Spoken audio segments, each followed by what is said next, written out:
Assalamualaikum warahmatullahi wabarakatuh. Halo semuanya, perkenalkan nama saya Emma Hindendropiko dari Prodi PAI 4D, Fakultas Ilmu Tarbiyah dan Keguruan UIN Sunan Kalijaga, Yogyakarta. Dalam hal ini, saya memenuhi tugas mata kuliah SKI dan Budaya Lokal yang diampu oleh Dr. Bumbu Saidah Mudasir MPD. Dalam pembahasan kali ini, saya akan menjelaskan tentang pandangan umat Islam terhadap ideologi Pancasila. Negara Indonesia memiliki dasar dan ideologi Pancasila. Negara Kesatuan Indonesia yang berpancasila bukanlah negara sekuler atau negara yang memisahkan antara agama dengan negara. Di sudut lain, negara Kesatuan Indonesia yang berpancasila juga bukan negara Islam atau negara yang berdasarkan atas agama tertentu. Negara Pancasila pada hakikatnya adalah negara kebangsaan yang berketuhanan yang Maha Esa. Dengan demikian, makna negara kesatuan Indonesia yang berdasarkan Pancasila adalah kesatuan integral dalam kehidupan bangsa dan negara yang memiliki sifat kebersamaan, kekeluargaan, dan religiositas. Pancasila sebagai ideologi dan dasar negara sebenarnya memiliki keselarasan dengan ajaran Islam sebagai agama mayoritas penduduk bangsa Indonesia. Sikap umat Islam Indonesia yang menerima dan menyetujui Pancasila dapat dipertanggungjawabkan sepenuhnya dari segala segi pertimbangan. Beberapa hal yang dapat menjadi pertimbangan keselarasan Pancasila dengan ajaran Islam adalah bagaimana uraian berikut. Yang pertama, Pancasila bukan agama dan tidak bisa menggantikan agama. Yang kedua, Pancasila bisa menjadi wahana implementasi syariat Islam. Yang ketiga, Pancasila dirumuskan oleh tokoh bangsa yang mayoritas beragama Islam. Hubungan Pancasila dengan ajaran Islam juga tercermin dari kelima silanya yang selaras dengan ajaran Islam. Keselarasan masing-masing sila dengan ajaran Islam akan dijelaskan berikut ini. Sila pertama yang berbunyi ketuhanan yang Maha Esa bermakna bahwa bangsa Indonesia berdasarkan Tuhan yang Maha Esa. Warga negara Indonesia diberikan kebebasan untuk memilih satu kepercayaan dari beberapa kepercayaan yang diakui oleh negara. Dalam konsep Islam, hal ini sesuai dengan istilah Habib minallah yang merupakan sendi tauhid dan pengejawantahan hubungan antara manusia dengan Allah Subhanahu wa taala. Al-Quran dalam beberapa ayatnya menyebutkan dan selalu mengajarkan kepada umatnya untuk selalu mengesahkan Tuhan. Di antaranya adalah yang tercermin di dalam Al-Quran surat Al-Baqarah ayat 163. Wa ilakum ilahu wahid la ilaha illahu warahmanur rahim. Yang artinya, dan Tuhanmu adalah Tuhan yang Maha Esa. Tidak ada Tuhan melainkan Dia yang Maha Pemurah lagi Maha Penyayang. Dalam kacamata Islam, Tuhan adalah Allah semata. Namun dalam pandangan agama lain, Tuhan adalah yang mengatur kehidupan manusia yang disembah. Sila kedua yang berbunyi kemanusiaan yang adil dan beradab bermakna bahwa bangsa Indonesia menghargai dan menghormati hak-hak yang melekat pada pribadi manusia. Dalam konsep Islam, hal ini sesuai dengan istilah hablum minannas, yakni hubungan antar sesama manusia berdasarkan sikap saling menghormati. Al-Quran dalam beberapa ayatnya menyebutkan dan selalu mengajarkan kepada umatnya untuk selalu menghormati dan menghargai sesama. Di antaranya adalah yang tercermin di dalam Al-Quran surat Al-Maidah ayat 8-9 yang berbunyi, Ya ayyuhalladzina amanu kunu qawwamina lillahi syuhada'a bil qist wala yajrimannakum syana'anu qaumin ala alla ta'dilu i'dilu wa aqrabut taqwa wattaqullaha innallaha khabirum bima ta'malun. Wa'adallahu alladhina amanu wa 'amilus solihati lahum maghfiratu wa ajrun 'adzim. Yang artinya, hai orang-orang yang beriman, hendaklah kamu jadi orang-orang yang selalu menegakkan atau kebenaran karena Allah, menjadi saksi dengan adil, dan janganlah sekali-kali kebencianmu terhadap suatu kaum mendorong kamu untuk berlaku tidak adil. Berlaku adillah, karena adil itu lebih dekat dengan takwa, dan bertakwalah kepada Allah. Sesungguhnya Allah Maha mengetahui apa yang kamu kerjakan. secara luas dan menyeluruh, Allah memerintahkan kepada orang-orang yang beriman supaya berlaku adil, karena keadilan dibutuhkan dalam segala hal untuk mencapai dan memperoleh ketentraman, kemakmuran, dan kebahagiaan dunia dan akhirat.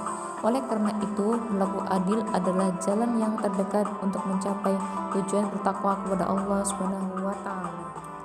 Sila ketiga berbunyi Persatuan Indonesia, bermakna bahwa bangsa Indonesia adalah bangsa yang satu dan bangsa yang bernegara. Dalam konsep Islam, hal ini sesuai dengan istilah ukhuwah Islamiyah atau persatuan sesama umat Islam dan ukhuwah insaniyah atau persatuan sesama umat manusia. Al-Quran dalam beberapa ayatnya menyebutkan dan selalu mengajarkan kepada umatnya untuk selalu menjaga persatuan. Di antaranya adalah yang tercermin di dalam Al-Quran surat Al-Imran ayat 103 yang berbunyi wa'tasimu bihablillahi jami'an wa la tafarraqu wadhkuru ni'matallahi 'alaikum id kuntum a'da'an fa'alafa baina qulubikum fa asbahtum bi ni'matihi ikhwana wa kuntum ala syafa hufratin minan nari fa'anqadakum minha kadzalika yubayyinullahu lakum ayatihi la'allakum tahtadun, yang artinya, dan berpegang teguhlah kamu sekalian dengan tali Allah dan janganlah kamu sekalian berpecah belah, dan ingatlah nikmat Allah atas kamu semua ketika kamu bermusuh-musuhan, maka Dia menjinakkan antara hati-hati kamu, maka kamu menjadi bersaudara sedangkan kamu di atas tepi jurang api neraka, maka Allah mendamaikan antara hati kamu. Demikianlah Allah menjelaskan ayat-ayatnya agar kamu mendapat petunjuk. Sila keempat berbunyi kerakyatan yang dipimpin oleh hikmat, kebijaksanaan dalam permusyawaratan perwakilan, bermakna bahwa dalam mengambil keputusan bersama harus dilakukan secara musyawarah yang didasari oleh hikmat kebijaksanaan. Dalam konsep Islam, hal ini sesuai dengan istilah mudzakarah atau perbedaan pendapat dan syura atau musyawarah.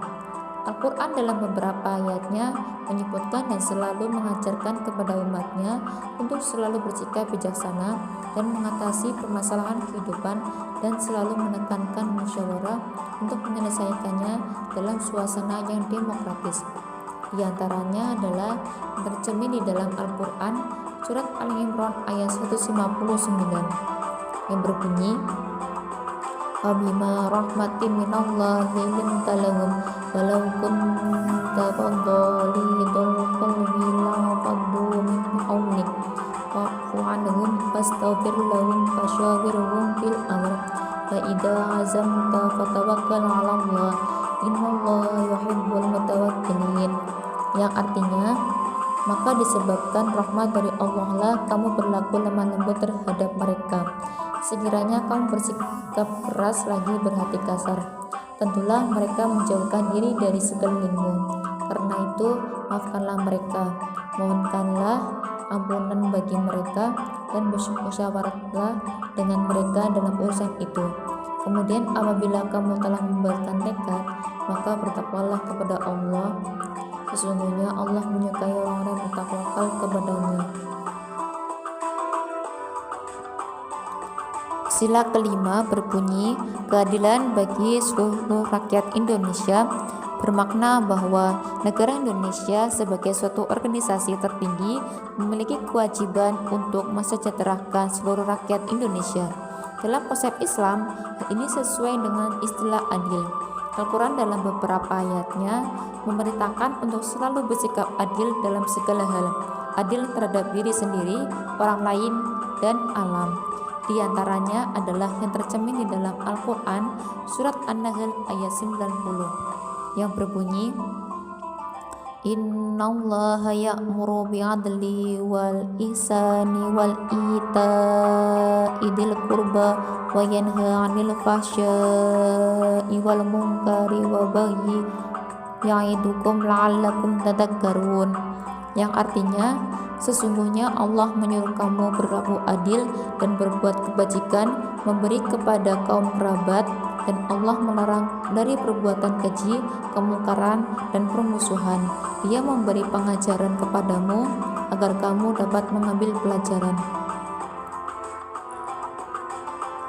Berdasarkan penjelasan yang tadi, jelas kiranya bahwa sila-sila Pancasila merupakan ajaran-ajaran Islam.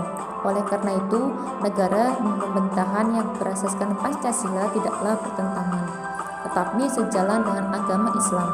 Dengan demikian, tidaklah tepat kalau segolongan kecil umat masih mempertentangkan negara Pancasila dengan Al-Quran. Semoga suatu saat nanti terwujud kebersamaan antara golongan nasionalis atau kebangsaan dengan golongan Islam, sehingga terwujud suatu masa ketika Pancasila bertasbih. Demikian penjelasan dari saya, semoga bermanfaat. Terima kasih. Wassalamualaikum warahmatullahi wabarakatuh.